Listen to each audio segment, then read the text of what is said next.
Hello everyone, and welcome back to another look at one of the Hearts of Iron Man the Guns dev diaries. I haven't done one of these in a little while, partly because the DDs have been slightly quiet over Christmas, and partly because none of them have quite grabbed me like some of the earlier ones, but oh boy, this one has. This one was very exciting to read through, and I wanted to share some of that excitement with you lot. So this is a dev diary released, as you can see, 53 minutes ago, though that's not actually right, it was only actually pushed live, I think, like 30 minutes ago. Anyway, not very important. What is important is this wonderful naval tech tree that we can now see. It's here, we can see it, we can analyze and try and figure out what the heck all this stuff means. Part of which is what I'm going to do today. Mostly empty speculation. I'm going to quickly go through some of the things we've learnt first, so you can tune out if you don't want to hang around for me just kind of looking at things and nerding out and trying to guess what it is they mean. So, as you can see, you can now not only research hulls, remember you now research hulls and then put things in the hulls, rather than researching a ship which comes pre-packaged with all its components. So you research a destroyer hull of a certain tier, and then you put different stuff in it. The hulls have base stats, such as speed. Those can then be modified by different stuff you put in them, like guns, for example, or what else? Mine laying stuff, or a depth charge thrower, all this kind of stuff. Okay, so we've learnt that there are still the same hull types, except we appear to no longer have, this may have already been announced, but we appear to no longer have battle cruisers. They don't seem to exist, and light and heavy cruisers are now all in one group. This is a good change in my opinion. It allows for more flexibility. You no longer choose to build a heavy or a light cruiser. You get at a cruiser hull and then you put stuff into it. That's what it appears to be saying anyway.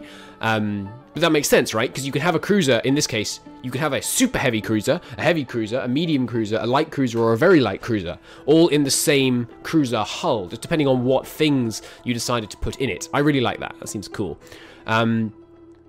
Anything else? Well, as we can see, there's loads of research about armament. I believe there's a HEAP incendiary? I don't know. There's definitely different types of round that you can research that give hard and soft attack, which will play into the new, or rather, I suppose, revamped naval armor system. There's also damage control, fire control methods, all kinds of cool stuff we can see here. Mine warfare, as you can see, is getting its own section. It looks like we're going to be laying mines, anchored mines, rather than free floating mines. Maybe that's a free floating mine, but it doesn't look like it with a chain under it. But that could just be flavor that we've got that image. But maybe we could infer that from that. As we can see here, we are, it appears, going to get naval air-dropped mines, which we did know. I think there's a late-game tech. Yeah, this one here is going to, looks like, is going to allow us to minesweep with planes, which has already been announced. That's something we can do. Depth charge thrower is just an example of one of those things. And this is how you can see how a module is going to work, right? So having this on the ship adds 120 production cost. I don't know if you can put a depth charge thrower on a carrier. I kind of hope you can, but I doubt it. I'd like it if they were just all kind of really customizable, to the extent that makes sense, right? You couldn't put loads of deck space on a destroyer, but, you know, having one plane on a heavy ship hull could be... Oh, I didn't notice. They're called heavy ship hulls now rather than battleship hulls. Interesting. But, you know, some restrictions are fair enough. There's also some changes to the oil... Well, the... synthetic research area. You can now research these, which add more conversion rate. So let's say one oil became one fuel, it won't be that. But let's say one oil became one fuel per day. Maybe if you research this, you get plus 5%. So you're going to get 1.05 fuel per oil per day. That kind of thing is what we're looking at in this tree. And finally, down here, there's the research changes that they've got. Where you can see that for some technologies, not all, which I misunderstood. I thought it was for all technology. It's just for some technologies, and it'll be really interesting to see which those are. You can boost speed by 150%. Now, I'm not sure about this number, because they've changed how research bonuses work. A 50% reduction in cost is what you used to get. You now get a 100% boost in speed. This is much better. It makes them stack more sensibly. Because if you get a 50% bonus... If you got a 10% bonus, not that I think there are many ways to get that, but if you got a 10% bonus in the old system on top of a 50% bonus, it's actually a 20% bonus because you're working on 50%, and 10% of 50% is 20% of 50%. I phrased that very badly, but I hope you understood. So does this mean you get it 50% faster or 1.5 times faster? I don't know. We'll have to see. But that's going to be really interesting. Gaining naval XP before war. Real tricky. Or at least it would have been. But remember, now you exercise your ships. So we should be able to get some XP that way. It's going to be really valuable if you can get things like this semi-armor piercing. Oh, okay, so there's semi-armor piercing. I guess it's HE semi-armor piercing, armor piercing. Interesting. I'm really looking forward to the meta evolving about how you prioritize HE versus semi versus fully armor piercing shells. That's going to be very interesting. Yes, as you can see, you now get two 100% bonuses for armor technology, which means it goes at double speed, is how they've changed that. Alright, that's the overview of the dev diary. Link to the dev diary in the description of the video. Do go and check that out. Now I'm going to take a moment to just look at this tech tree and wonder in the glory and size of it. Oh yeah, one other thing to mention. All research is 15% faster to accommodate all the new technologies, which makes sense. Yes, so now we're going to dive into this tech tree. Okay, so looking at this tech tree, with smooth edit there, let's take a look at this in a new tab. And really dig into this tech tree. Can't wait for the UI mod to get updated, by the way. This is all going to have to get compressed down so it can fit better on one screen. Okay, so first off, destroyers. Obviously, you've got the four hulls for every type of ship. Nice and standardized, all very simple. What are the things they have? This one, pretty clear, right? Smoke laying. Destroyers lay smoke screens, both to cover retreats and to facilitate rushing in to use torpedoes, all kinds of things. What stat is that going to boost? Detectability wouldn't really make sense, in my opinion, because once you see a smoke screen, you know there's a destroyer there, right? And detectability is about concealing not only your location, but your very specific location, but even like what theater you're operating in. So maybe it'll give you detectability bonus. It might also give enemy ships like a chance to miss, things like that. It might give you better positioning in battle. That would make a lot of sense, because being able to deploy a smoke screen would enable you to you know, move to the part of the battle where you really wanted to be without having to worry about enemy fire as much. These two seem pretty self-explanatory. This is sub-detection technology, sonar kind of thing. Then you've got depth charges. Looks like we're getting 4 depth charge technologies. I'm assuming they're all depth charges simply because they're in sequence. It just looks like basic depth charge, thrown depth charge. I don't know what that is. It looks kind of like a bunch of sticks of dynamite attached to a plate? Or switches? I don't know, but almost certainly just something that boosts the depth charge power of your destroyers there. That one, again, what is that? I'm sure one of you will know. Tell me in the comments what these are and it'll just hit me, but I can't figure out what the heck that thing is. It looks like a lifeboat. Lifeboats, if you're not familiar, most lifeboats anyway, these days are symmetrical and kind of vaguely spherical things. That looks, I mean, it does look kind of like a lifeboat. I don't know what that is, but we'll see. Probably all depth charge technologies. In the cruisers, we've got, look at that. You know what that is? That's a catapult aircraft, an aircraft launched from the surface of one of these types of ships. I assume that can also be put on battleships, because catapult aircraft, I think, were more common on battleships. They did also exist on submarines, but I don't know if we're going to be able to do that in game. We'll see. This one looks like torpedo belts to me. That's where ships had large sections out, kind of, sorry, torpedo bulges, I think they're called. Maybe torpedo belts as well? Not sure. Torpedo bulges come out the side here, where the torpedo is likely to impact and cause the torpedo to detonate slightly further away from the actually structurally important part of the hull. So this, I'm guessing, each of these reduces your speed while increasing your survivability against torpedoes. Just my guess. This one here, I mean, it looks like the same kind of thing, doesn't it? Maybe these are just like increased structural strength or something. You know, where having these techs just increases your overall armor. Difficult to say. This one here really puzzles me. I don't know what that could be. It looked, I mean, it's a ship, obviously, coming straight towards camera. So is that something to do with forward-firing guns? I'm very, very curious as to what that technology is. Maybe it lets you build battle cruisers, like it's a smaller version of this hull. But I'm, yeah, like I say, very excited to learn what the heck that one means. So now we've got some carriers. Interestingly, the first one is called deck conversions, which is recognizing the fact that many early carriers weren't tailor-built to become carrier vessels, and they also didn't look much like that. But moving on, they were other ships converted into seaplane tenders, carriers. So that's interesting. I like that they're recognizing that. This is the 36 tech, right? So most people in the kind of big naval game will start with these techs. So there aren't that many to research. It's interesting, very interesting. Now, submarines. These two are pretty self-explanatory if you know what to look for. That very clearly to me looks like a exhaust and a oxygen, or rather just air, pipe. One of the main challenges submarines faced when attempting to stay submerged to hide from Allied air cover was that they had to charge their batteries, and the diesel engines they used to charge their batteries obviously had to have waste, an exhaust output and an air input in order to power, you know, let the engines do their fiery business in order to get rid of the excess CO2, CO1 and get in some new O2 to you know, run the process. So these almost certainly, in my opinion, will increase submarine stealth. They might also... I'm kind of surprised there's no battery technology for submarines. I guess that's all part and parcel of this one. But better batteries is another way submarines stayed submerged for longer, because obviously they only have to run their engine when they're actually out of battery power. These ones, well, it's interesting that this...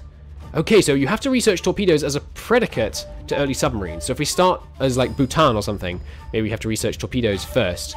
This looks like a torpedo firing rack to me, so I suspect that will just increase the strength of the torpedoes. Maybe on submarines, and anything else you put torpedoes on, because I believe certain, at least destroyers surely, will be able to have torpedoes. Maybe you can even put destroyers on heavy ships and cruisers. Historically, of course, both heavy ships and cruisers sometimes often with cruisers, had torpedoes. The Tirpitz, for example, I believe, was a German heavy ship which had torpedoes. This looks very much like, well, because it's under torpedoes, it's probably about target acquisition rather than about torpedo dodging. This one looks like an electromagnetic torpedo, so it's using the electromagnetic field that the ship is giving out to find and destroy it. And this one looks like they programmed torpedoes to make up, if you watch my cursor, to do a pattern like this. They moved into a convoy and then began moving like that until they hit a target. So essentially, it was very difficult for the ships to dodge them because they'd be moving erratically in amongst the convoy, and that little curved line to me implies that. So I'm guessing this is about firing more torpedoes. This is about making your torpedoes more accurate. This one could be about stifling your enemy's attempts, making the enemy torpedoes weaker, because that looks like a kind of electromagnetic attack on a torpedo. One of the things you can do to... Oh, that could be acoustic as well. Maybe that's acoustic, and that's electromagnetic torpedoes. No, wait, sorry. Were torpedoes electromagnetically detonated? Or was that just mines? I could have misinformed you on that one. Maybe I'm thinking about mines. But this looks like some kind of anti-torpedo measure. So things like the large pipes British convoy ships would put out behind themselves in order to make it sound like their engines were 100 meters further aft than they actually were, so that German acoustic torpedoes would miss the ships, go towards the end of this kind of sound exhaust pipe, as it were, and detonate there rather than hitting the ship itself. So that could be what that is, but not sure. Then, armaments. We've got small guns, medium guns, big guns. Not sure what the names for those will be. Maybe secondary armament, main armament, heavy armament, something like that. I don't know. As you can see, we've got 3 tech layers for each of the main armaments, and there's also a basic armament, or an interwar armament, as it might well be called. Oops. And then we've got 3 different shell types, 2 tiers on each shell type. As we saw lower down in the dev diary, this is... well, we actually didn't see this as high explosive shells, but I'd bet that it's high explosive. This we saw was medium armor piercing, so I can only presume this is full-on armor piercing, which I presume will be less damage but higher chance to, you know, pierce. So we'll see what the good balances are between those. And the good balances between heavy and smaller guns. It'll be really interesting because, of course, historically, smaller guns Far better at hitting more maneuverable targets. Faster reload gives you more attempts to shoot, gives you more shots which let you range find on your opponent. So we may well see smaller guns having some kind of bonus against smaller ships. I'd like to see that. Or ships with better positioning, being harder to hit with larger guns. That kind of thing would be really cool. Actually, I was calling that secondary armament. This looks an awful lot like a secondary armament tree, doesn't it? So maybe you have light, medium, heavy main armaments and then secondary armaments. Okay, yeah, that's my new guess. That's my new guess. Then we've got the damage control technology. These ones, pretty much all of them, I think, maybe except these ones, are going to unlock modules that you put on ships. We know from the dev diary that these ones do not unlock modules. It's more like these unlocking new ways you train your troops. I want to point out, it doesn't really matter because it's just for flavor's sake, this is not how you fight a fire. You don't have 3 people kind of milling around behind. This man here, let me zoom in so I can show you what I mean. Oh, and also, Christo, why should we listen to you? Because I've done firefighting training in order to prepare to sail on ships, and this is not how you do it. So, you have one person standing at the front, obviously further from the fire, but that's just necessary to fit it into the small icon. The second person behind him, also never ever have a thing going between your legs, which it looks like it's doing here. When you started having water coming through here, the pressure is immense. It would become rigid and might knock you over if you have it between your legs. Don't do that. You'd want it coming out this way, preferably, away from the people here. No, sorry, you want it coming back on the left. And then the person immediately behind the person actively fighting the fire puts their hand on the shoulder of the person fighting the fire, because the kickback when you trigger one of those jets coming out of a hose pipe like that, fire pipe, whatever you want to call it, is significant. And after a sustained period, one person would struggle to stay upright holding it if you were really jetting the force of that water forwards. So this person should be standing with their hand on this guy's shoulder, supporting him. The third person would then be responsible for making sure the pipe goes freely backwards. Actually, maybe the pipe is going backwards. Maybe that line is the pipe, and this is something else. I wonder what that would be, though. Anyway, that's just me nerding out about firefighting, because I really enjoyed that course I did. Anyway, fire control methods. These seem pretty simple. They're just going to reduce incoming damage, I'm guessing. And the ways you would do that would be by having effective partitions between different parts of the ship. There's loads of different ways you could do it, by positioning the ship differently, all kinds of stuff you could do. Fire control on ships is obviously extremely important, because any fire that burns out of control has risk to get somewhere where there's lots of flammable or explosive stuff, like obviously your ammunition stores being your worst case scenario, in which case that's going to destroy the ship. You're going to have the whole ship blow up if you get a serious fire in the ammunition stores. One of the really interesting things about fires on ships, which is quite unlike fires in houses and things, although this can also happen in houses, is that most of the walls and partitions in ships are made of metal, so they conduct heat extremely well. So when you get a fire on a ship, you have to do something called boundary cooling. Imagine there's a fire in one compartment. You seal off that compartment. That compartment will heat to such a temperature that it will start fires in all adjacent compartments. So a large part of damage control is basically just spraying water at all the walls of your sealed off compartment in which there is a fire, especially those walls leading towards a very vulnerable system. Learning things like that and applying them are going to be what these techs are about, I think, which will reduce the likely damage from fires. All that kind of good stuff. Transport tech looks unchanged to me. We'll have to see if the stats are also unchanged. And then the mine laying technology. So my guess is these are just going to increase. It looks like this is a defensive measure. That looks to me like an electromagnetic mine, a mine detecting the electromagnetic signature of a ship and then detonating when it's, I don't know if it's at its central point or at the pinnacle of EM it's detecting, but you know, whatever. Detecting the electromagnetic field the ship is generating and then using that to tell when it's close to the ship and detonating the mine. This, to me, that circle around the ship makes it look protected. Something the Allied ships did to become less vulnerable to that kind of mine, the electromagnetic mine, was to create artificially large electromagnetic fields around their ships to detonate the mines before they're anywhere near the ship using big electromagnets. This, I don't know, it looks like the same kind of thing as this. I couldn't tell which of these is meant to be electromagnetic, but since that's there, I'm guessing this one. So this It could be a sonar, you know, activated mine. I don't know. It looks kind of like what was supposed to be the sonar there, but we'll see. That's obviously plain mine laying, plain mine sweeping. This one looks to me... I don't know. That one's tricky. This again kind of looks like an electromagnetic mine.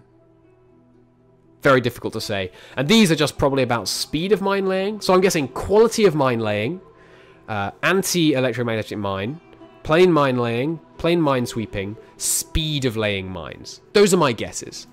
Alright, that's this tech tree thoroughly overanalyzed. I very much look forward to when we can share it together in the actual release build or possibly a press build at some point.